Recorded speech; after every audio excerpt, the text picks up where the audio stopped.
ವಿರಕ್ತ ಮಠ ರೀ ಅಂದರು. ಅವ್ರ ಜೊತೆ ಹೆಂಡ್ತಿ ಇದ್ದಾರೆ, ಮಕ್ಕಳಿದ್ದಾವೆ, ಕಾರ್ ಐತೆ, ಎಲ್ಲ ಐತಿ, ನಿಮ್ಮ ಅಡ್ರೆಸ್ ರೀ ಅಂದರೆ ವಿರಕ್ತ ಮಠ ಅಂದರು. ಇದು ಹೆಂಗೆ ಸಾಧ್ಯ ಅಂದರೆ, ನಾವು ವಿರಕ್ತ ಅಂದರೆ ಸನ್ಯಾಸಿಗಳು ಸಂಪೂರ್ಣ ಅವರು ತ್ಯಾಗ ಮಾಡಿರ್ತಕ್ಕಂಥವ್ರಿಗೆ ವಿರಕ್ತರು ಅಂತ ಕರೀತಾರೆ. ಆದರೆ ಹೆಂಡ್ತಿ ಮಕ್ಕಳು ಸಂಸಾರ ಎಲ್ಲ ಜೊತೆಗೆ ಇದು ಕಾರಣ ಬರ್ತಾಯಿದ್ದಾರೆ. ಅಡ್ಡ ಹೆಸರು ವಿರಕ್ತ ಮಠ ಅಂತೇಳಿ ಹೇಳಿದ್ರು. ನನಗೆ ಆಶ್ಚರ್ಯ ಆಗೋಯ್ತು. ಇವು ಕೇವಲ ಅಡ್ಡ ಹೆಸರುಗಳಾಗಿ ಉಳ್ಕೊಂಡಿದ್ದಾವೆ. ಅವಾಗ ಅವರು ಹಿರಿಯರು ವಿರಕ್ತ ಮಠ ಇದ್ದಿರ್ಬೇಕು. ಆ ವಿರಕ್ತ ಮಠ ಅವ್ರ ಪೂರ್ವಜರು ಸಂಬಂಧಿಕರದಿಂದ ಇವರಿಗೆ ಆಸ್ತಿ ಬಂದಿರಬೇಕು. ಅದೇ ಅಡ್ಡ ಹೆಸರು ಇವ್ರು ಕಂಟಿನ್ಯೂ ಮಾಡ್ಕೊಂಡು ಹೋಗ್ತಾ ಇರ್ಬೋದು, ಆ ವಿಷಯ ಬೇರೆ. ಆದರೆ ವಿರಕ್ತ ಅಂದರೆ ಅದರ ಅರ್ಥ ಏನು ಅಂದರೆ, ಇಲ್ಲಿ ಸಂಪೂರ್ಣ ಜಂಗಮ ಅಂತ ಜನನ ಗಮನ ಮತ್ತು ಮರಣಗಳನ್ನು ಇಲ್ಲವಾಗಿಸಿಕೊಂಡಂಥ ಅರಿವು, ಆಚಾರ, ಅನುಭವವನ್ನು ಅಳವಡಿಸಿಕೊಂಡಿರ್ತಕ್ಕಂಥವನಿಗೆ ಜಂಗಮ ವಿರಕ್ತ ಅಂತ ಕರೀತಾರೆ. ಅದಕ್ಕೆ ಕೇವಲ ಅಡ್ಡ ಹೆಸರುಗಳು ಅಥವಾ ಹುಟ್ಟಿನಿಂದ ನಾವು ಜಂಗಮ ಆಗಲಿಕ್ಕೆ ಬರೋದಿಲ್ಲ ಅಥವಾ ಗುರು ಆಗಲಿಕ್ಕೆ ಬರೋದಿಲ್ಲ. ಇನ್ನು ಕೆಲವರು ಏನು ಮಾಡ್ತಾರೆ ಅಂದರೆ, ಯಾರು ತಪ್ಪಾಗಿ ಭಾವಿಸಬಾರ್ದು. ಈಗ ಹುಟ್ಟಿನಿಂದ ಜಂಗಮರಿರ್ತಾರೆ. ಅವ್ರು ಏನು ಮಾಡ್ತಾರೆ, ಅವ್ರ ಮನೆಗೆ ಒಬ್ಬ ಸಣ್ಣ ವಯಸ್ಸಿನ ತಮ್ಮ ಗುರುವಾಗಿರ್ತಾನೆ, ಯಾವುದೋ ಒಂದು ಮಠಕ್ಕೆ ಗುರುವಾಗಿರ್ತಾನೆ ಅಂತ ಇಟ್ಕೊಳ್ರಿ. ಆದಾಗ ಅವನಿಗಿಂತಲೂ ವಯಸ್ಸಿನಲ್ಲಿ ಹಿರಿಯನಾಗಿರ್ತಾನೆ, ದೊಡ್ಡವನಿರ್ತಾನೆ. ಆವಾಗ ಅವನು ಗುರುವಾಗಿ ಕಾವಿ ಧರಿಸ್ಕೊಂಡು ಮನೆಗೆ ಬಂದಾಗ ಇವ್ರ ಅಣ್ಣ ಮತ್ತು ಆ ಸ್ವಾಮಿ ಜಂಗಮ ಆಗಿರ್ತಕ್ಕಂತಹ ಒಂದು ಅವ್ರೇನು ಸ್ವಾಮಿಗಳಾಗಿರ್ತಾರೆ, ಅವ್ರ ತಂದೆ ತಾಯಿ ಇರ್ತಾರೆ, ಪೂರ್ವಾಶ್ರಮ ತಂದೆ ತಾಯಿಗಳು. ಆ ತಂದೆ ತಾಯಿಗಳು ಆ ಕಾವಿ ಧರಿಸಿದವ್ರಿಗೆ ನಮಸ್ಕಾರ ಮಾಡ್ತಾರೋ ಇಲ್ಲೋ? ಮಾಡಬೇಕೋ ಇಲ್ಲೋ? ಮಾಡ್ತಾರೆ. ಗುರುಗಳು ಇವ್ರು ಸ್ವಾಮಿಗಳಾಗಿದ್ದಾರೆ ಅಂತೇಳಿ ನಮಸ್ಕಾರ ಮಾಡ್ತಾರೆ. ಆಗ ನೀವು ಬೇರೆಯವ್ರ ಜೊತೆ ಮಾತಾಡೋವಾಗ ಏನು ಹೇಳ್ತಾರೆ ಅಂದರೆ, ನಾವು ಸ್ವಾಮಿಗಳೇ ರೀ ಅಂತಾರೆ. ಅಂದರೆ ಈಗ ನೀವು ಸ್ವಾಮಿಗಳೇ ಆದರೆ ನಿಮ್ಮ ಮಗನೇ ಆಗಿರ್ತಕ್ಕಂಥವ್ರಲ್ಲಿ ಜಂಗಮ ಆದಾಗ ನೀವು ಅವ್ರಿಗೆ ಪಾದಕ್ಕೆ ನಮಸ್ಕಾರ ಮಾಡಿದ್ರಿ. ಮತ್ತು ನಿಮಗಿಂತ ಅವನು ಶ್ರೇಷ್ಠ ಆದ. ಯಾಕೆ ಅವನು ಶ್ರೇಷ್ಠ ಆದ? ನಿಮ್ಮ ಮಗನೇ ನಿಮಗಿಂತ ಯಾಕೆ ಶ್ರೇಷ್ಠ ಆದ?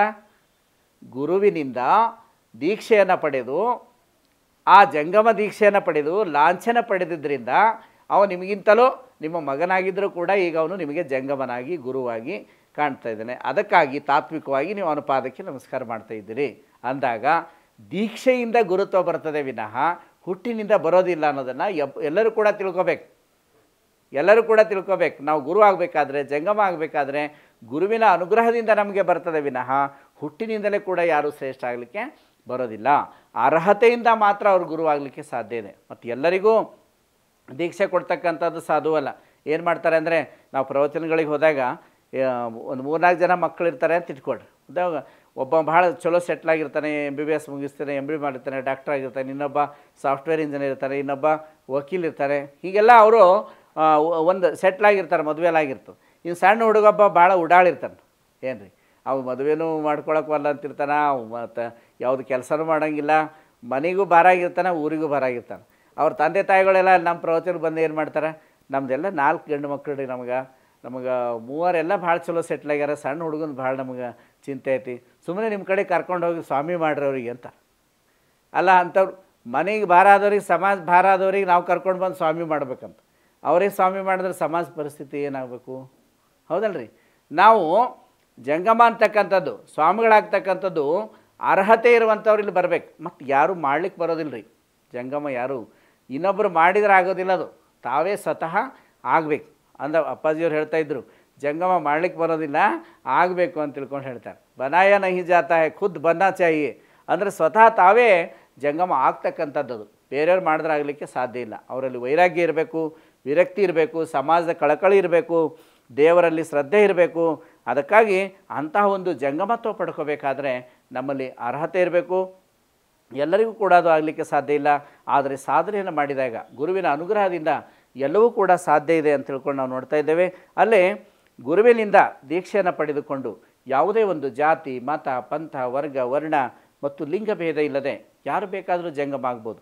ಕೆಲವರು ಹೇಳ್ತಾರೆ ಗಂಡಸರು ಮಾತ್ರ ಜಂಗಮ ಆಗಬೇಕು, ಹೆಣ್ಮಕ್ಳಿಗೆ ಆಗಲಿಕ್ಕೆ ಬರೋದಿಲ್ಲ. ಅದಕ್ಕಾಗಿಯೇ ಇವತ್ತು ಪೂಜ್ಯ ಮಾತಾಜಿಯವರು ಅನೇಕ ತೊಂದರೆಗಳನ್ನು, ಕಷ್ಟಗಳನ್ನು ಅನುಭವಿಸಿರೋದು. ಕಾರಣ ಏನಂದರೆ, ಮಹಿಳೆಯರಿಗೆ ಗುರು ಆಗಲಿಕ್ಕೆ ಬರೋದಿಲ್ಲ, ಮಹಿಳೆಯರಿಗೆ ಜಗದ್ಗುರು ಆಗಲಿಕ್ಕೆ ಬರೋದಿಲ್ಲ ಅನ್ನುವಂಥ ಒಂದು ನಂಬಿಕೆಯನ್ನು ಇಟ್ಕೊಂಡು ಆ ಒಂದು ಅಸಮಾನತೆಯನ್ನು, ಅಂದರೆ ಪುರುಷ ಪ್ರಧಾನವಾದಂಥ ಸಮಾಜದಲ್ಲಿ ಹೆಣ್ಣುಮಕ್ಕಳು ಗುರು ಆಗಬೇಕಾದ್ರೆ, ಜಗದ್ಗುರು ಆಗಬೇಕಾದ್ರೆ ಇವತ್ತು ಪೂಜ್ಯ ಮಾತಾಜಿಯವರು ಮಾಡಿರ್ತಕ್ಕಂಥ ಒಂದು ಭಾಳ ಶ್ರೇಷ್ಠವಾದಂಥ ಒಂದು ಸಾಧನೆ. ಮಹಿಳೆಯೂ ಕೂಡ ಗುರು ಆಗ್ಬೋದು, ಹೆಣ್ಣುಮಕ್ಕಳು ರಾಷ್ಟ್ರಪತಿ ಆಗ್ಬೋದು, ಹೆಣ್ಮಕ್ಳು ಶಿಕ್ಷಕರಾಗ್ಬೋದು, ಹೆಣ್ಮಕ್ಳು ಜಡ್ಜ್ ಆಗ್ಬೋದು, ಹೆಣ್ಮಕ್ಳು ಲಾಯರ್ ಆಗ್ಬೋದು, ಹೆಣ್ಮಕ್ಳು ರಾಜ್ಯಪಾಲರಾಗ್ಬೋದು, ಹೆಣ್ಮಕ್ಳು ಪ್ರಧಾನಮಂತ್ರಿ ಆಗ್ಬೋದು, ಹೆಣ್ಮಕ್ಳು ವಿಶ್ವಸಂಸ್ಥೆಯ ಅಧ್ಯಕ್ಷರಾಗ್ಬೋದು.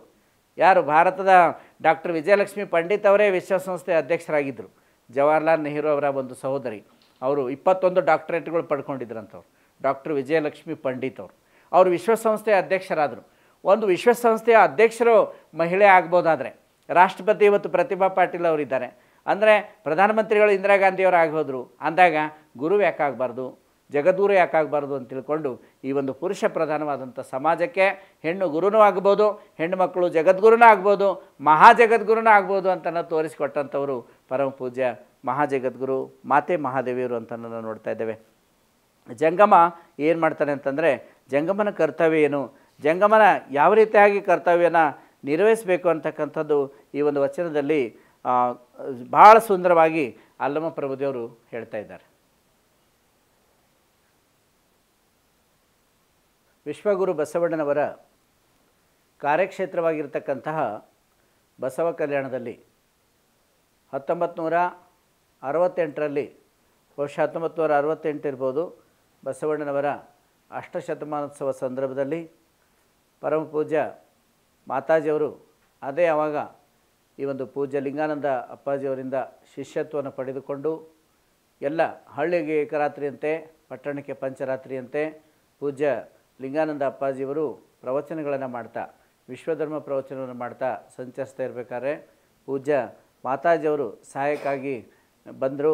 ಪೂಜ್ಯ ಅಪ್ಪಾಜಿಯವರ ಶಿಷ್ಯತ್ವವನ್ನು ಪಡೆದುಕೊಂಡು 68ರಲ್ಲಿ ಬಸವ ಕಲ್ಯಾಣದಲ್ಲಿ ಅಷ್ಟಶತಮಾನೋತ್ಸವ ನಡೀತಾ ಇರಬೇಕಾದಾಗ ವೇದಿಕೆ ಮೇಲೆ ಅನೇಕ ಜನ ಗಣ್ಯರು ಸ್ವಾಮೀಜಿಗಳು ಎಲ್ಲರೂ ಇದ್ದಾಗ ಅಂಥ ಸಂದರ್ಭದಲ್ಲಿ ಪೂಜ್ಯ ಮಹಾಜಗದ್ಗುರು ಮಾತೆ ಮಹಾದೇವಿಯವರು ಅದೇ ಆವಾಗ ಈ ಒಂದು ರಂಗಕ್ಕೆ ಬಂದಿರತಕ್ಕಂಥದ್ದು. ಆ ಸಂದರ್ಭದಲ್ಲಿ ಪೂಜ್ಯ ಮಾತಾಜಿಯವರು ವೇದಿಕೆ ಮೇಲೆ ಕುಳಿತುಕೊಂಡಾಗ ಎಲ್ಲ ಪುರುಷ ಜಗದ್ಗುರುಗಳು, ಅನೇಕ ಜನ ಮಠಾಧೀಶರು, ಸ್ವಾಮಿಗಳು ಯಾರೂ ಕೂಡ ಇವರ ಕಡೆಗೆ ಗಮನ ಕೊಡದೆ ಉದಾಸೀನ ಮಾಡಿರ್ತಕ್ಕಂಥ ಸಂದರ್ಭದಲ್ಲಿ ಮಾತೆಯವರ ಪ್ರವಚನವನ್ನು ಕೇಳಿ ಆನಂದಪಟ್ಟಿರ್ತಕ್ಕಂತಹ ಪ್ರಭಾವಿತರಾದಂತಹ ಒಂದು ಶರಣರು ಮಾತಾಜಿಯವರಿಗೆ ಮಾತಾಡಲಿಕ್ಕೆ ಅವಕಾಶ ಕೊಡ್ರಿ ಅಂತ ಕೇಳಿದ್ರಂತೆ.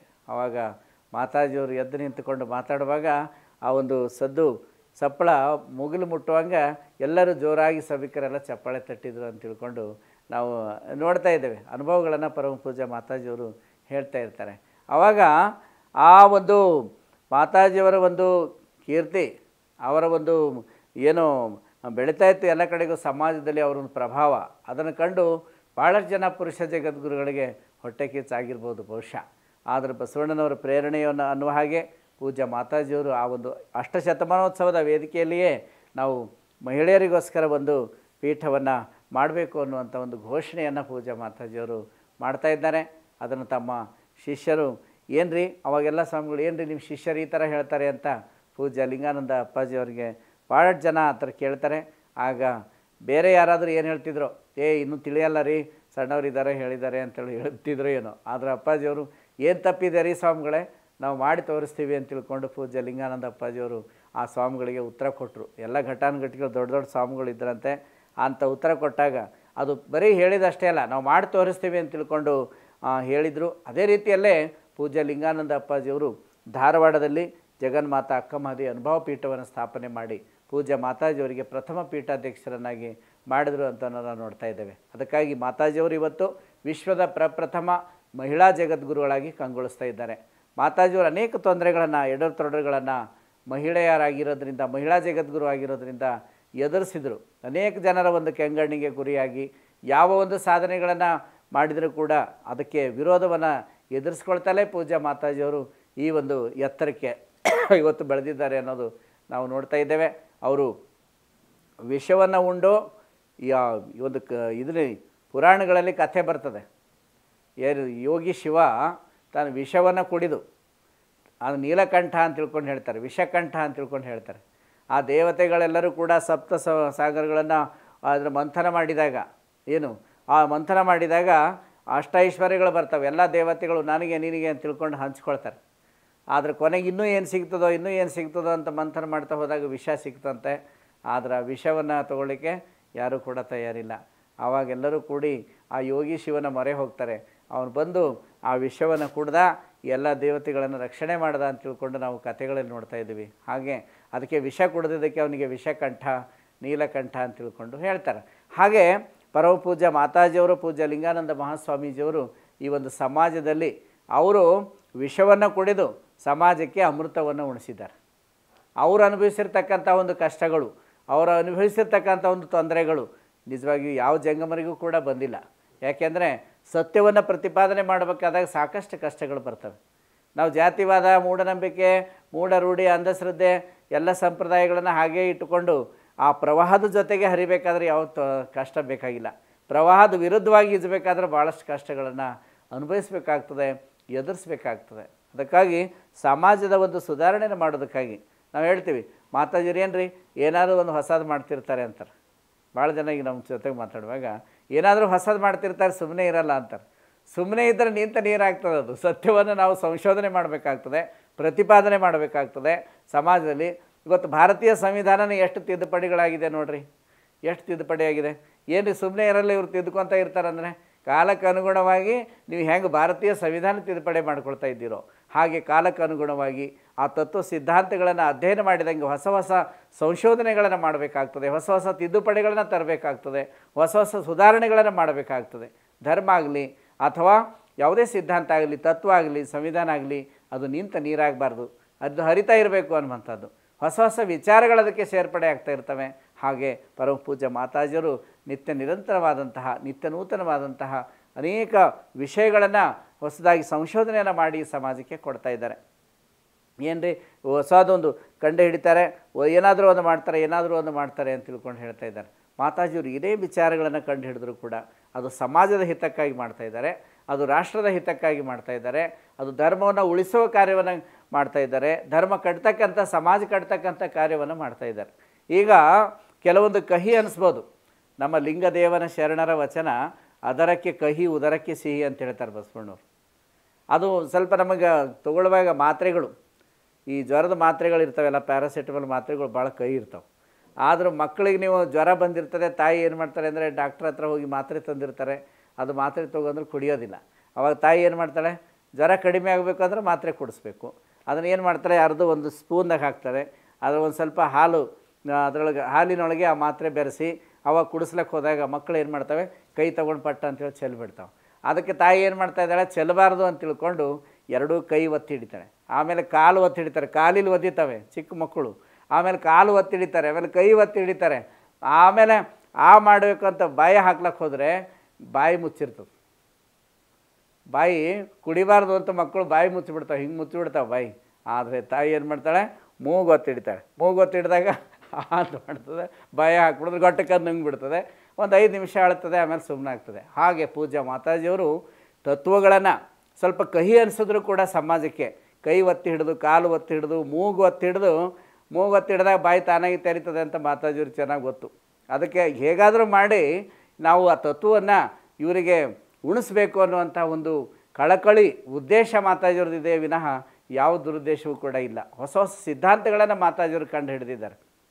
ಅದಕ್ಕಾಗಿ ನಾವು ನೋಡ್ತಾ ಇದ್ದೇವೆ, ಜಂಗಮರ ಕಾಯಕ ಏನಂದರೆ ಸಮಾಜ ತಿದ್ದತಕ್ಕಂಥದ್ದು, ಸಮಾಜಕ್ಕೆ ಧರ್ಮಬೋಧನೆ ಮಾಡ್ತಕ್ಕಂಥ. ಆ ಅರ್ಥದಲ್ಲಿ ಹೆಣ್ಣುಮಕ್ಕಳು ಗಂಡು ಮಕ್ಕಳು ಅನ್ನುವಂಥ ಭೇದ ಇಲ್ಲ, ಯಾರು ಬೇಕಾದರೂ ಜಂಗಮರಾಗ್ಬೋದು ಅನ್ನೋದಕ್ಕೆ ಪರಮ ಪೂಜ್ಯ ಮಾತಾಜಿಯವರು ಒಂದು ಉತ್ತಮವಾದಂಥ, ಶ್ರೇಷ್ಠವಾದಂಥ ನಿದರ್ಶನ ಆಗಿದ್ದಾರೆ. ಇವತ್ತು ಪೂಜ್ಯ ಲಿಂಗಾನಂದ ಮಹಾಸ್ವಾಮೀಜಿಯವರು, ಪೂಜ್ಯ ಮಾತಾಜಿಯವರು ಒಂದು ಆದರ್ಶ ಜಂಗಮರಾಗಿ ನಮ್ಮ ಮುಂದೆ ಕಂಗೊಳಿಸ್ತಾ ಇದ್ದಾರೆ ಅಂತ ನಾವು ನೋಡ್ತಾ ಇದ್ದೇವೆ. ಒಂದು ಕಡೆ ಅಲ್ಲಮ ಪ್ರಭುದೇವರು ಮಹಾನ್ ವೈರಾಗ್ಯ ಮೂರ್ತಿಗಳು, ಶೂನ್ಯ ಪೀಠದ ಮೊದಲ ಪೀಠಾಧ್ಯಕ್ಷರು, ವ್ಯೋಮಕಾಯ ಸಿದ್ಧರು ಆಗಿರ್ತಕ್ಕಂತಹ ಅಲ್ಲಮ ಪ್ರಭುದೇವರು ಹೇಳ್ತಾರೆ, ತನುವೆಂಬ ಏರಿಗೆ ಮನವೆಂಬ ಕಟ್ಟೆ, ಆಚಾರವೆಂಬ ಸೋಪಾನವ ಕಟ್ಟೆ, ಪರಮಾನಂದವೆಂಬ ಜಲವ ತುಂಬಿ ಕೆರೆಯ ಕಟ್ಟುವವರ ನಾರನೂ ಕಾಣೆ ಅಂತ ತಿಳ್ಕೊಂಡು ಹೇಳ್ತಾರೆ. ಏನು ಪರಮಾನಂದ ಅಂತಕ್ಕಂಥ ಜಲವನ್ನು ತುಂಬತಕ್ಕಂಥವ್ರು ಯಾರನ್ನೂ ಕಾಣೆ ಅಂತ ಹೇಳ್ತಾರೆ. ನಾ ಕಟ್ಟಿದ ಕೆರೆ ಸ್ಥಿರವಾಯಿತು ಗುಹೇಶ್ವರ ನಿಮ್ಮ ಆಣೆ ಅಂತ ತಿಳ್ಕೊಂಡು ಹೇಳ್ತಾರೆ. ಎಂತಹ ಕೆರೆ ಕಟ್ಟಬೇಕು ಜಂಗಮರಾದವರು ಅಂತಂದರೆ, ಈ ಕೆರೆ ಅಲ್ಲ. ಸೊಲ್ಲಾಪುರದ ಸಿದ್ದರಾಮೇಶ್ವರರು ಕೂಡ ಅಲ್ಲಮ ಪ್ರಭುದೇವರು ದರ್ಶನ ಆಗೋದಕ್ಕಿಂತ ಮುಂಚೆ ಅವರು ಬರೀ ಭೌತಿಕವಾದಂಥ ಕೆರೆಗಳನ್ನೇ ಕಟ್ತಾಯಿದ್ರು, ಅದು ಸಮಾಜದ ಉಪಯೋಗಕ್ಕಾಗಿ. ಆದರೆ ಅಲ್ಲಮ ಪ್ರಭುದೇವರು ಹೇಳ್ತಾರೆ, ಈ ಕೆರೆಗಳು ಸಮಾಜದ ಉಪಯೋಗಕ್ಕಾದರೆ ನಮ್ಮ ಒಂದು ಆತ್ಮೋನ್ನತಿಗಾಗಿ, ಆತ್ಮೋದ್ಧಾರಕ್ಕಾಗಿ ಈ ಕೆರೆಯನ್ನು ಕಟ್ಟಬೇಕು, ಅದು ನಿಜವಾದಂಥ ಜಂಗಮನ ಲಕ್ಷಣ, ಅದು ಕರ್ತವ್ಯ ಅಂತ ತಿಳ್ಕೊಂಡು ಹೇಳ್ತಾ ಇದ್ದಾರೆ.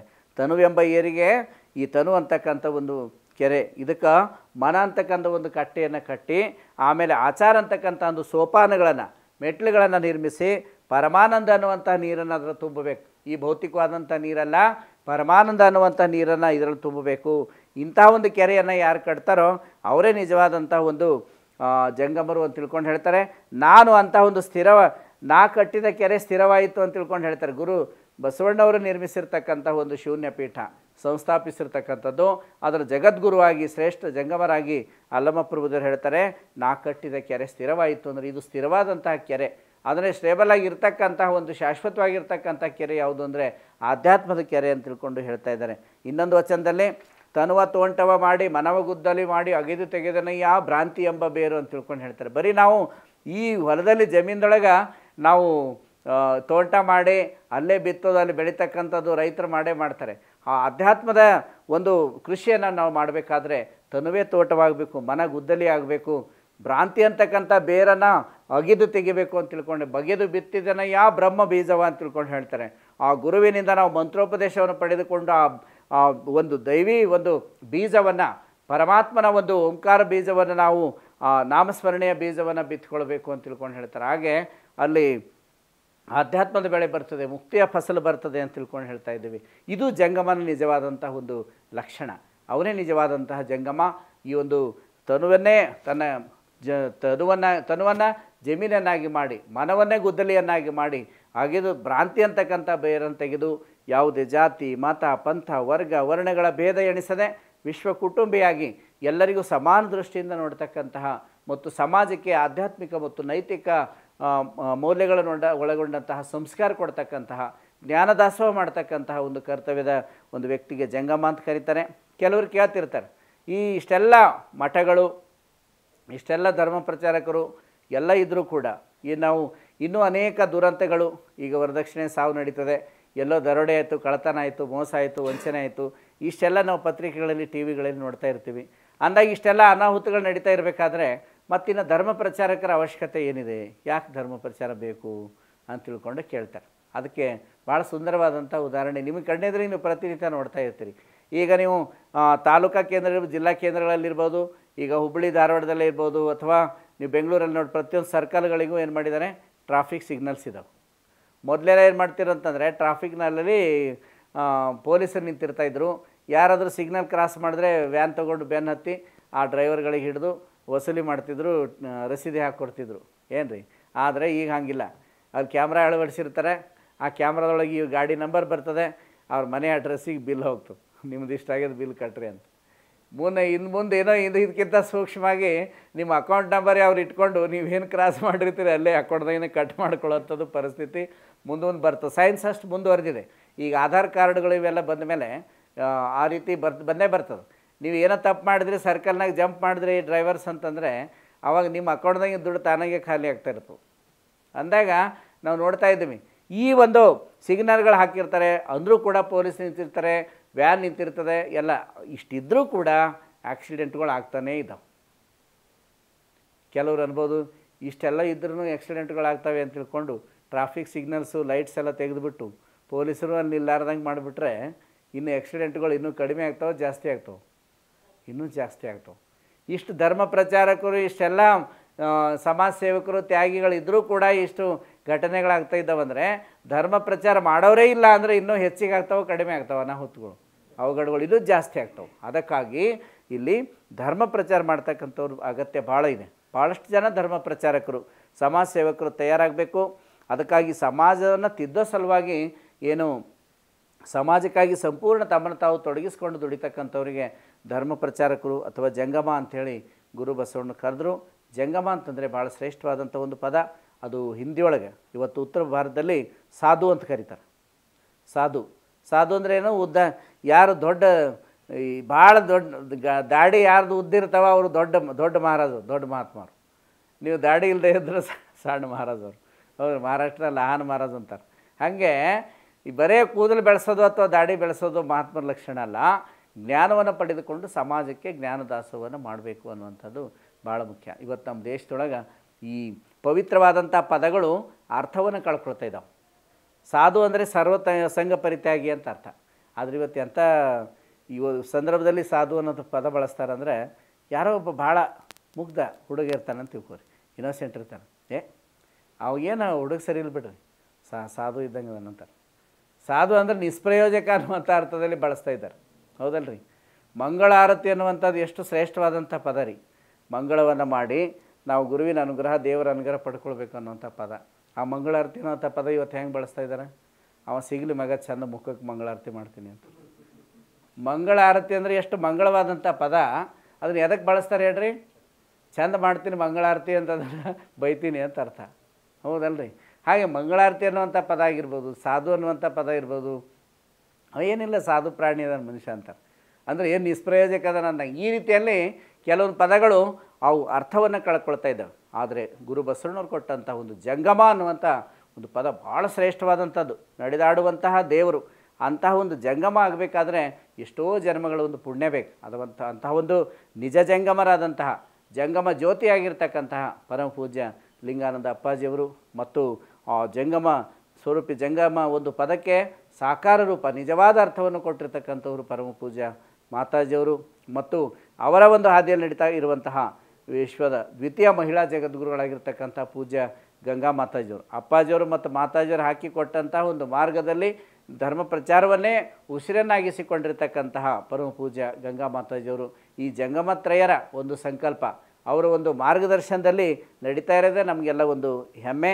ಅದಕ್ಕಾಗಿ ಎಲ್ಲರೂ ಕೂಡ ಈ ಒಂದು ಗುರುಲಿಂಗ ಜಂಗಮ ತತ್ವವನ್ನು ಅರ್ಥೈಸಿಕೊಂಡು ಆ ಗುರುಲಿಂಗ ಜಂಗಮದ ಅನುಗ್ರಹದಿಂದ ತಮ್ಮ ಜೀವನ ಸಾರ್ಥಕಪಡಿಸ್ಕೊಳ್ತಕ್ಕಂಥ ಶಕ್ತಿ ಆ ಸೃಷ್ಟಿಕರ್ತ ಲಿಂಗದೇವ ಧರ್ಮಗುರು ಬಸವಣ್ಣನವರು ಎಲ್ಲರಿಗೂ ಕರುಣಿಸಲಿ ಅಂತ ತಿಳ್ಕೊಂಡು ಹಾರೈಸಿ ಇವತ್ತಿನ ಪ್ರವಚನಕ್ಕೆ ವಿರಾಮ ಕೊಡ್ತಾ ಇದ್ದೇವೆ. ಎಲ್ಲರಿಗೂ ಶರಣು ಶರಣಾರ್ಥಿ.